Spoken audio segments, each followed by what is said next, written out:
Hello दोस्तों, स्वागत है आप सभी का मेरे यूट्यूब चैनल बिगनर्स भी सूरज में। आज मैं आप लोगों के सामने एक इंपॉर्टेंट नोटिस लेकर के आया हूं जो सीटेट के रिगार्डिंग है, जो सीबीएसई कंडक्ट कराती है। तो नॉर्मली जो कल के डेट में जो पब्लिक नोटिस आया है, अमूमन ये होता है नोटिस आने के बाद कंफर्मेशन मिल जाता है कि भाई एग्जाम कब होगा। ये इसका मतलब ये पता लग जाता है कि एग्जाम तो होगा ही, लेकिन कब होगा ये नोटिस के सेकंड नोटिस आने में पता लगता है। तो आज हम उन ओवरऑल के बारे में बात करें, क्योंकि मैंने यहाँ पर ऑफिशियल साइट्स लिखे हैं, क्योंकि आप ऑफिशियल जाकर के देखेंगे तो आपको पता लगेगा किस तरीके से सीबीएसई की तरफ से जो सीटेट की वेबसाइट पे क्या किया गया है। भैया आप बात करेंगे नोटिस के इन्फॉर्मेशन के रिगार्डिंग चीजें अपलोड की गई है। तो यहाँ पर हम सबसे पहले जो मेन चीजें हैं उस पर फोकस करेंगे। इसमें सबसे पहले क्या है, आप देख सकते हैं सीटेट के ऑफिशियल वेबसाइट पर जाकर के आपको ये सारी चीजें बिल्कुल एक्यूरेसी में देखने को मिलेंगी दोस्तों। उसके बाद हम बात करेंगे पब्लिक नोटिस ये कब आया है, 14 तारीख को आया है, कल ही की डेट में, जिसके कारण से क्या हुआ, अब लगभग 10 से 15 दिन के अंदर आपको ये पता लग जाएगा। 10 से 15 दिन मोस्टली हार्डली बोल रहा हूं मैं, एक वीक के अंदर पता लग जाएगा कि भाई एग्जाम कब हो सकते हैं। ये जो पिछली बार भी जो ऑनलाइन हुआ दिसंबर 2021 की बात कर रहा हूं मैं, उसमें भी कैसा मोड था, सीबीटेट था, क्योंकि वो जो 2021 वाला जो दिसंबर वाला जो एग्जाम था सीटेट का, वो क्या रहा, पहली बार सीबीटी मोड में, वरना उससे पहले क्या कराया जाता था, ऑफलाइन मोड में। तो ये आपको चेंजेस देखने को मिलेंगे जो 2021 से अब तक जो है, अब ये कंसिस्टेंटली तरीके से आगे क्या करेगा, रन करेगा, क्योंकि एक जो प्रैक्टिकल है वो क्या कर चुके हैं, सीबीटी के तौर पर ले चुके हैं। दूसरा है दोस्तों, ये जो बात करेंगे कि कितने मार्क्स का होगा, 150 मार्क्स से होंगे, और इसमें क्वेश्चन में आपको कितने पूछे जाएंगे, 150। तो यहाँ पर हर एक क्वेश्चन के लिए आपको कितना मिलेगा, 1 मिनट का टाइम दिया जाएगा। इसमें नेगेटिव मार्किंग बिल्कुल नहीं होती, तो जितना ज्यादा आप अटेम्प्ट करेंगे उतना ज्यादा आपको फायदा होता है। अभी आगे चलकर डिस्कस करूंगा किस कैटेगरी के लिए कितना चाहिए।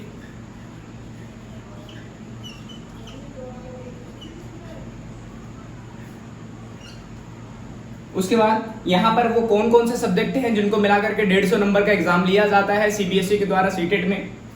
ये 2 लैंग्वेज आपको देखने को मिलती है, हिंदी और इंग्लिश की बात करते हैं। उसके बाद मैथमेटिक्स की बात करेंगे, एनवायरमेंटल स्टडी के बारे में बात करेंगे। उसके बाद हम लोग चाइल्ड डेवलपमेंट पेडागोजी के बारे में बात करते हैं, जिसको हम शिक्षण शास्त्र के नाम से जानते हैं, बाल विकास के नाम से जानते हैं। अभी तीनों का जो आप बात करेंगे, जो हिंदी है और इंग्लिश है और मैथमेटिक्स है, ये भी 30 के हैं, और जो ये ईवीएस का और सेक्शन है और सीडीपी का सेक्शन, ये पांचों मिलाकर के कितने का बनता है, 150 का। इससे क्या पता लगता है कि तीनों पांचों क्या होंगे, 30-30 नंबर के दोस्तों। उसके बाद यहाँ पर ये जो एग्जाम लिया जाता है अप्रोक्सीमेट 20 लैंग्वेजेस किसके द्वारा, सीबीएसई के द्वारा दिया जाता है कि भाई आप जिस लैंग्वेज में प्रेफर करना चाहते हो एग्जाम को, जिसमें आपको इजी मोड में लगे। ऐसा नहीं होता कि किसी को हिंदी बढ़िया तरीके से आती है, आप साउथ वाले रीजन को देख सकते हैं, वहां पर क्या कर सकते हैं, वो लोकल लैंग्वेज का ज्यादा इस्तेमाल करते हैं, चाहे वो इंग्लिश हो या तमिल हो, या आप मलयालम की बात करते हैं, हम लोग कन्नड़ की बात, जो कर्नाटक।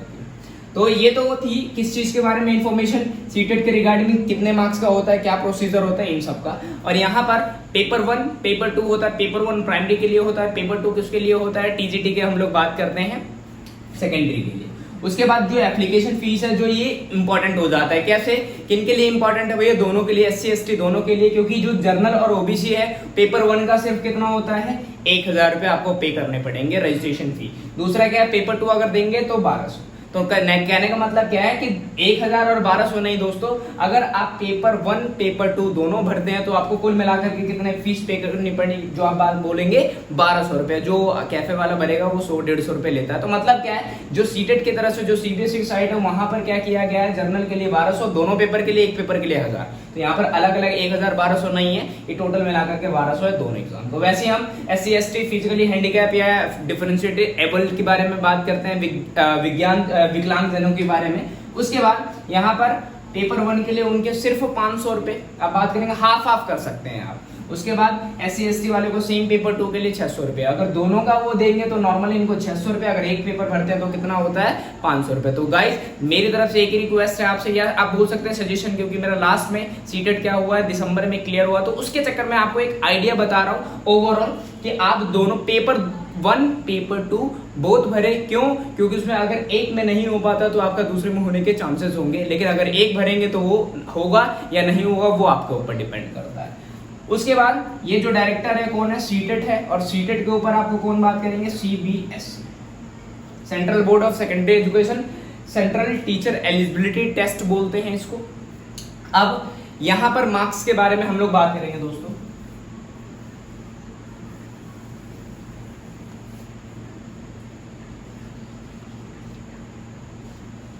ओबीसी जर्नल के लिए आप बात करेंगे कितने 60% का दायरा होता है, तो अगर 150 का 60% निकालेंगे तो कितना होगा 90। उसके बाद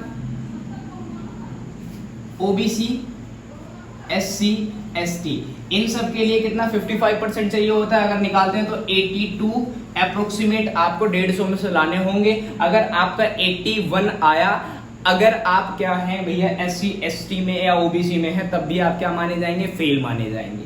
लेकिन अगर जर्नल में आपके 89 आते हैं फिर भी आप फेल माने जाएंगे। लेकिन अगर आप ओबीसी, एससी, एसटी 82 आ रहे हैं तो क्या होगा, आप पास माने जाएंगे। अगर वही ये जो ओबीसी वाले, एससी वाले और एसटी वाले जो कैंडिडेट्स हैं, अगर ये किसी अदर स्टेट में जा करके किसी टीचर के लिए क्या करेंगे, अप्लाई करेंगे, तो वहां पर वो इनवैलिड माना जाएगा। क्यों?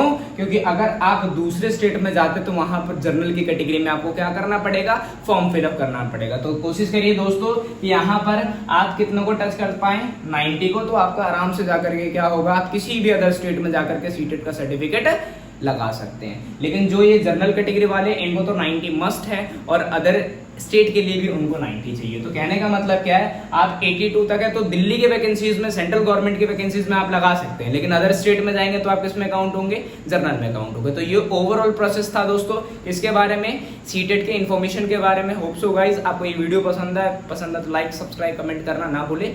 Thank you very much.